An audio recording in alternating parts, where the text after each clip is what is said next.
ஜெயிச்சா நான் தான் ஜெயிச்சேன், தோத்தா நான் தானே ஜெயிச்சேன், என் பிள்ளைங்க தானே அதெல்லாம். அந்த மாதிரி அதில் ரொம்ப மகிழ்ச்சி. அதன் வழியாகத்தான் இன்னைக்கு அரணம் வந்தது. கதையை நம்பி வந்தாங்க, அவ்வளவுதான் நான் சொல்லுவேன். கதையை நம்பி வந்த தயாரிப்பாளர்கள் பிரச்சனைகள் இருக்கதான் செய்தது. ஒரு இயக்குனரா படம் எடுக்கும் பொழுது ஒரு விஷயத்தை பார்க்கும்போது மாத்தணும்னு தோணுச்சு. அப்பதான் மோகன் அவர்கள்லாம் வந்தாங்க. மோகன் என்ன விஷயங்கள், அவர் சில விஷயங்கள் சொன்னாங்க. அப்புறம் அப்படி இப்படி இப்படின்னு மாத்தி பிரச்சனை, அதாவது சினிமா பிரச்சனை தான், அது இல்லைன்னு சொல்ல மாட்டேன். வருத்தம் என்னன்னா, இப்படி பிரச்சனையாவே ஒருத்தன் வாழ முடியுமா சினிமால? வெளியே இருந்து பிரச்சனை தான் சமாளிக்கலாம். இப்ப சேகுவராவுக்கும் பிடல் காஸ்ட்ரோவுக்கும் அமெரிக்க ஏகாதிபத்தியத்துல இருந்தா பிரச்சனை வந்தது. சேகுவராவும் பிடல் காஸ்ட்ரோ பிரச்சனை இருந்தா என்ன பண்றது? இங்க அப்படிதான் இருக்கு இல்லையா? அமெரிக்க ஏகாதிபத்தியம் இருந்துச்சு, தைரியமா எதிர்த்தாங்க. ஒரு காரணம் இருந்து வெளியேந்து ஒருத்தன் உள்ள வந்தான். உள்ள திரும்பினாலே பாடலாசிரியர் தானே நீங்க நடிக்கிறீங்களா? அங்க ஆரம்பிக்கிறது வன்மம். நீங்க ஏன் டைரக்டர் ஆறீங்க? நான் என்ன வேணும் எனக்கு தோணுகிறது, எனக்கு ஒரு விஷயம் இருக்கு, என் சுதந்திரத்தை பறிப்பதற்கு உனக்கு என்ன பிரச்சனைன்ற அளவுக்கு நீ பண்ணக்கூடாது. சீரியஸா என்ன பண்றது? அப்ப எனக்கு 2 மடங்கு போறது. தமிழ் படிச்சதுக்கு அப்புறம் அந்த தன்மானமும் சுயமும் பாரதியை படித்தது இல்லைன்னா அப்புறம் என்ன அர்த்தம் இருக்கு? அப்பதான் 2 மடங்கு நான் பாத்துக்கிறேன்.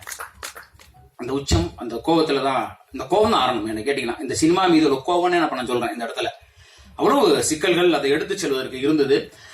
ஒரு பொறுப்பா ஒரு திரைக்கலைஞன் வந்து எல்லா மேடையிலும் ஏன் கலைஞர்கள் அழுகிறார்கள்னு நம்ம யோசிச்சு பார்க்க வேண்டியிருக்குங்க. ரொம்ப கஷ்டமா இருக்கு. எல்லா மேடையிலும் யார் வந்தாலும் முதல்ல யார் அழுறா பாருங்களேன். நடிகர்கள் அழுறது இல்ல, எல்லா இயக்குனரும் இங்க மைக்க பிடிச்ச உடனே அழுறான்.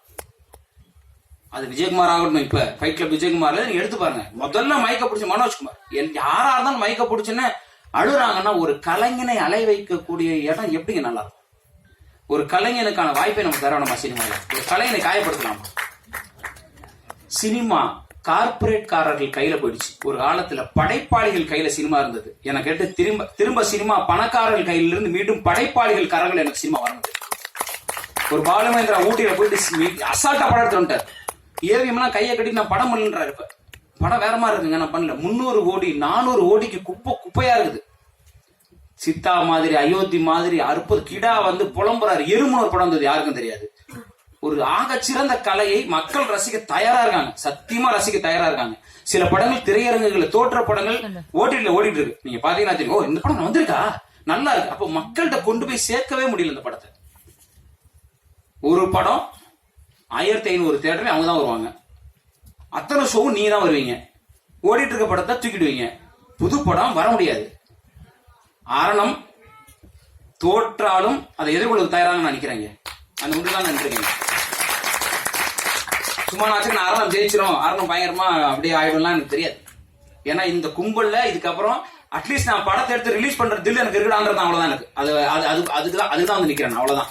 எதிர்கொள்றதுக்கு தயாரா இருக்கேன். அதாவது உண்மையை சொல்ல போனா, இந்த திமிங்கலங்களுக்கு மத்தியில் நான் தோல்வியை எதிர்கொள்வதற்கு தயாரா வந்து நிக்கிறேன், அவ்வளவுதான். அப்புறமா அடுத்து படம் பண்ணணும், அதுக்காக ஓடிலாம் பெற மாட்டேன். அதான் உண்மை. படைப்பாளிகள் எடுத்த சினிமா எங்களுக்கு மீண்டும் வேணும். உங்க 200 கோடி 300 கோடி குப்பைகளை தயவு செஞ்சு எங்கேயாவது எடுத்துப்படுங்க. நல்ல நல்ல கலைஞர்களை, நல்ல கலைகளை கொண்டாடுவதற்கு எங்கள் பத்திரிகையாளர்கள் இருக்கிறார்கள், மக்கள் இருக்கிறார்கள். இடையில பூந்துட்டு நீங்க பண்ற அட்டகாசம் தாங்க முடியும். ஒரு இடத்திலையும் நீங்கள் கொடுக்கக்கூடிய சிக்கல்கள் வந்து சினிமாவை சீரழித்துக் கொண்டிருக்கிறது. ஒரு படம் எடுத்தா ட்ரக்ஸ் அட்டி தட்டி வெட்டி இதையே நீங்க படமா காமிச்சீங்கன்னா மக்களுக்கு என்ன சொல்றீங்க? மக்கள் என்ன கருத்தை நீங்க கொடுக்குறீங்க? என் படத்துல வெட்டு இருக்குங்க, எதுக்கு வெட்டான்? என் படத்துல பிரச்சனை இருக்குங்க, எதுக்கு பண்றான்? சமூக அறம் வேணாமா ஒரு கலைஞனுக்கு? ஒரு கலைஞன் ஒரு கதையை பேசுகிற பொழுது, ஒரு கலையை மக்கள் கொண்டு செல்கிற பொழுது ஒரு அடிப்படை அறம் வேணாமா? ஏன் சித்தா கொண்டாடப்படுது? ஒரு பெண் குழந்தை மீதான பாலியல் வன்முறை பேசுகிற பொழுது எத்தனை குடும்பங்களுக்கு அது போய் சேருது? ஏன் அயோத்தி கொண்டாடப்பட்டுச்சு? எங்கிருந்தோ அந்த வடநாட்டு பெண்ணுக்கான ஒரு அன்பை எங்கிருந்தோ ஒருத்தன் செலுத்தினான்ற போது அந்த படம் எவ்வளவு பேருக்கு போய் சேருது? சினிமா சாதாரண கலை இல்லை, அது அற்புதமான ஒரு இடம். அதில் 1000 விஷயங்களை சொல்ற இடத்துல வந்துட்டு அவ்வளவு ஒரு அட்டகாசமான ஒரு விஷயமா, காசு மட்டும் இருந்தா போதும் என்ன வேணா பண்ணலான்னு படம் பண்றான்.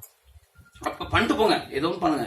ஆனா உண்மையிலுமே சினிமா பண்ண விட சீரியஸா கிடா இயக்குனரை நினைச்சு பார்க்கும்போது வருத்தமா. 10 டிக்கெட்டுக்கு கிடையாது வெளியே போனான்னு சொல்றாங்கன்னா எப்படி ஒரு திருப்பி கிடா எடுப்பார்? அழகர் சாமியின் குதிரை எடுத்த சுசீந்திரன் என்ன பண்றாரு? நான் மகானான்ல எடுத்து 100 நாள் வெற்றி பெற்ற அவர் எந்த தைரியத்தில் அழகர் சாமியின் குதிரை எடுத்து வந்து பண்ணார்? அவரை திருப்பி அடிச்சு விரட்டி அவர் திருப்பி கமர்ஷியல் சினிமாக்கு போயிட்டு வரும். இப்ப கலைஞர்களை ஊக்குவிக்க வேண்டும்ன்றது, ஏன்னா ஒரு கலைஞனா அந்த வேதனை எனக்கு இருக்கு. இப்ப இந்த இடமே எனக்கு அதுதான் நான் பதிவு செய்ய விரும்புறேன். அதாவது என்ன செய்யும் சினிமா, என்ன ஒரு பொறுப்பா, என்ன அது ஆன்டி டிப்ரெஷன், இன்சோம்னியா, அதாவது போயிடுச்சு, உச்சகட்டத்துக்கு போயிடுச்சு. ஒரு ஆரம்பத்துல நிக்கும் போது ஒரு 100 பேர் நிக்கிறான். திரும்பி பார்க்கும்போது இந்த வடிவேல் காமெடியில் வர மாதிரி எங்கடா இங்க இருந்த ஒருத்தனையும் காணான்ற மாதிரி ஓடி போறான். ஒருத்தருமே இல்லைங்க பின்னாடி. பாடலாசிரியர் பிரியன் மட்டும் நிக்கிறான், எங்கடா யாரையும் காணோம். இந்த படத்துக்கு வேற பணம் வாங்கிக்கலாம் வெளியே, எனக்கு ஒரு சாதனை வேணும்னு ஆசை. எப்படி பாடலாசிரியர் வாங்கின பாடலாசிரியர் ஆகணும், தமிழ் திரைப்பாக்கூட மாணவர்கள் மட்டுமே தயாரித்த சாதனை இப்ப மோகன் அவர்கள் இங்க பதிவு செய்யறாரு. அதை நான் செஞ்சதுனால தான் ஆச்சு. வெளியிருந்து காசு வேணும் வந்திருக்குமா.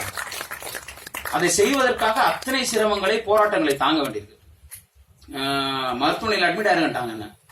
உச்சகட்ட ஆன்டி டிப்ரெஷன்ல இருக்கீங்க, உங்களுக்கு செக். இந்த வீடியோ உங்களுக்கு பிடிச்சிருந்தா லைக் பண்ணுங்க, ஷேர் பண்ணுங்க, கமெண்ட் பண்ணுங்க, சப்ஸ்கிரைப் பண்ணுங்க, மறக்காம பெல் ஐகானை கிளிக் பண்ணுங்க.